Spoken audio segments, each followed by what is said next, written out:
since I kind of became a movie buff in like mid 2018, I have never had the opportunity to hype up for a Star Wars movie. Like, sure, when I became a movie buff, Solo was still in theaters, but I still didn't, for some odd reason, see that until Blu-ray, for reasons no one will ever know.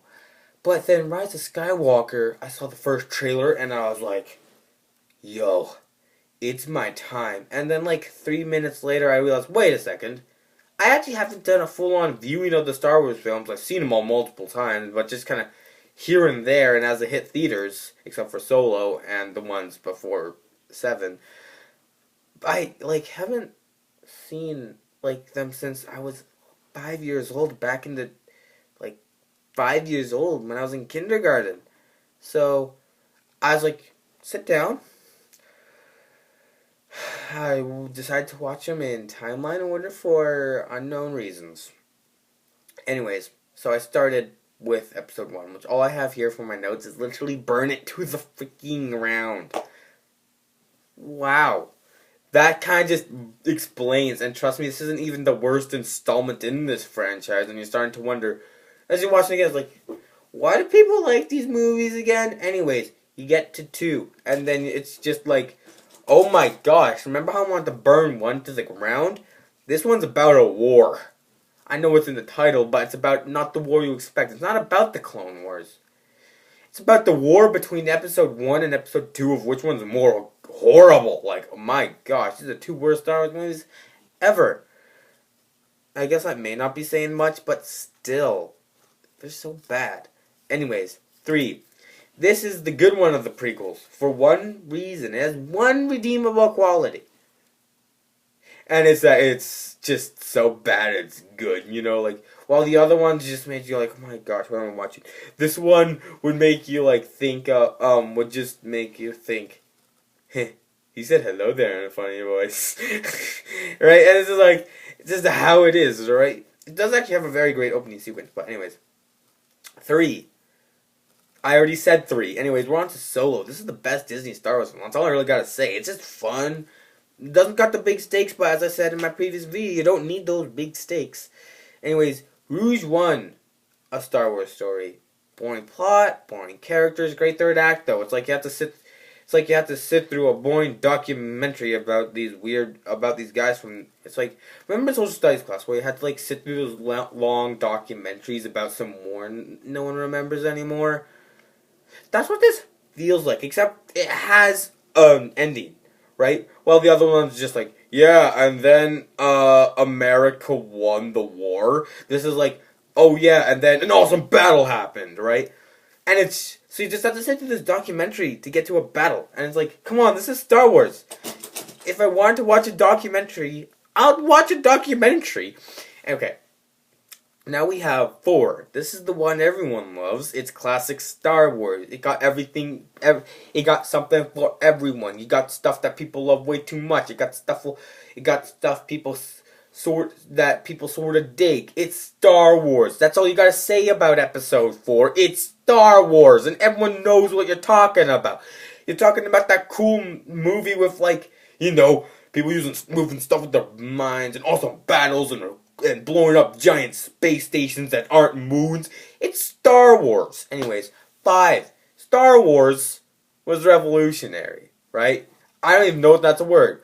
But guess what this film does? It takes a revolutionizing film and revolutionizes its ideas. Like, wow, Star Wars went from being awesome. Star Wars went from being the best thing ever to looking lame compared to its sequel. Like, wow, how did that happen? Anyways, 6. I like to compare making movies and especially franchises like a burrito, right? You gotta first down layer meat, then you put the cheese and lettuce and salsa on, and then you fold it up. That folding up though is very important. Like, no matter how high quality the meat, lettuce, and cheese is, if you mess up the fold, you have a bad day and no one's happy. Well, this one masters the fold. And it's just like, now I'm happy. That is the greatest movie trilogy ever. Right, now we go on to 7. This one has, like, I know it kind of is very similar to the plot of episode 4, but you know what? I kind of dig it. You know, it sets up things for a future that could be, you know, that more unique and creative, but we need that set up, you know, introduce it to a bit more of a modern audience, and like, it does that quite well. It has these amazing characters that are actually extremely unique, but and it's like, you know, set up like, ooh, who's Ray's parents? Ooh, who's this Snoke guy? And then you have 8, and it's just like, oh, by the way, Ray, her parents, they were nobodies. And oh, you remember that Snoke guy? Well, he's dead now. And it's just like, ugh, come on. And they got 9. 9? Come on.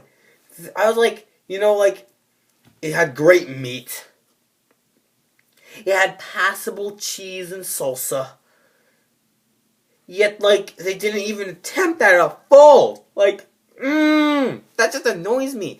It just, like, happens, and you're just like, ugh, this is horrible. First off, you're in the movie, right? And you're like, yo, man, you excited to see some classic Star Wars action like we all love, because everyone loves Star Wars. And then your bro's like, yeah, man, Star Wars, it's Star Wars. It should be great. It's not the prequels anymore. We're not in the 90s or 2000s. Like, yeah, I know, it's Star Wars. Where can it go wrong?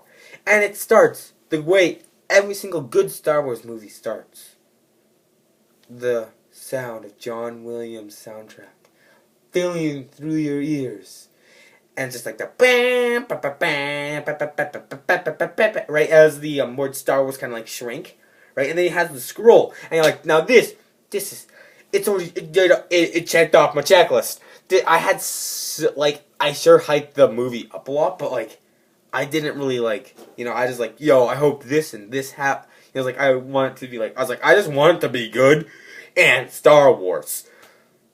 It does one of those. I guess you may be able to classify it as Star Wars, but right.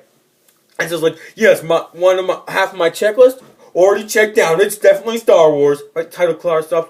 It's like title crawl, word crawl starts. It says Star Wars, or no, it says Episode 9, Rise of Skywalker. Okay, going good. Then it's like, then it says, by the way, Palpatine or your boy Sheev, whoever you want to call him, he was revived off screen. And you're just like, what? Why?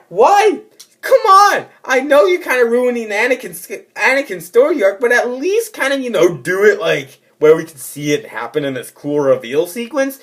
And it's just like, yeah, he's just alive now. And, that's just like the first example. More and more stuff happens. It's just like, good, you know what? They did a pretty brave move, killing off Chewbacca, maybe make Rey control her powers a bit more. And then they're just like, actually, no, he didn't die. He's just on the other ship. And you're like, come on.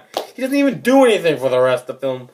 And it's just, makes you kind of fall asleep. This is like the 3rd worst Star Wars movie, which, you don't want to be the 3rd worst. You never want to be the 3rd worst. At least it's not Phantom or Attack. That's all I gotta say. That's like my opinion. It's not Phantom or Attack. That's the good things about it. And it's Star Wars. The first, like, however many seconds it is until it says that Palpatine was revived off screen. It's amazing! Then it's just in the toilet from there. Anyways, hope y'all enjoyed this video. I know this one's a bit longer, but I kind of did a review of 11 movies, and went a bit longer on that. But anyways, hope you guys enjoyed, and yeah, see you either between next week and 4 months.